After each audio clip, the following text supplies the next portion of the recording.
તો આજે તો સવારે 5 વાગે ઉઠી જાય કરી લીધું બ્રશ ને પછી મૂકી દીધું ગેસ ઉપર ગરમ પાણી. તો નાઈ ધોઈને થઈ જતી ને મોઢામાં તો નીકળતા હતા તમારા વગર બીડી પીધી છે ને તમારા નીકળે શિયાળા નીકળે છે ઠંડી ના હો. પછી હું અને શુરભા અને ડોક્ટર ત્રણે નીકળી ગયા ગામમાં જવા માટે કારણ કે આજે છે સોમવાર અને શિવાલયના મંદિરે જવાનું છે આરતીમાં. તો પછી આપણે પહોંચ્યા ગામમાં શિવાલયના મંદિરે બાપજીએ કરી દીધી આરતી શરૂ.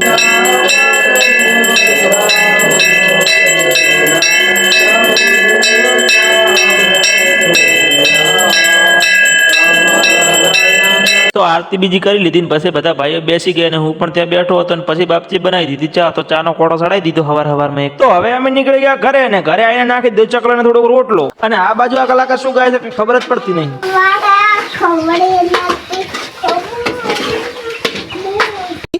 તો ખાવા બીજું ખાઈ લીધું ને પછી હું નસીનો નીકળી જાય દુકાને જવા માટે. તો પછી આપણને આજ તો મળી ગઈ 4-વ્હીલર ગાડી ને મફરના ભાડામાં ઠેઠ પહોંચ્યા દુકાને. રામ રામ.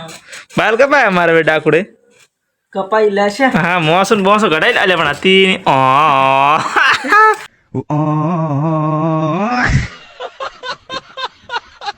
તો આજ તો 20 વાળા કપમાં સા પીધી એટલે સાનો કોડો સડાવવા પર ચેસ મારીને સા પીધી. જુઓ શાક ને અને આ બાજુ આ છોકરો બેસવા આવ્યો તો ટુવાલ 120 રૂપિયાના 2. તો આપણે ઈચ્છા થઈ ગઈ એક લેવાની તો એક લઈ લીધો છે ખાલી 50 રૂપિયા હાલ ને ટુમાલ લઈ લીધો. તો લાઈજી ને ખૂબ બધા પડે કન કરી નાશો નાસ્તો. પછી અનિયા અશ્વિન મેં ત્રણે ચડાઈ દીધો સાનો કોટો એક પછી નીકળી જાય ઘરે. તો મળી એક નવા વ્લોગમાં ફોલો કરી લેજો. Bye bye Tata.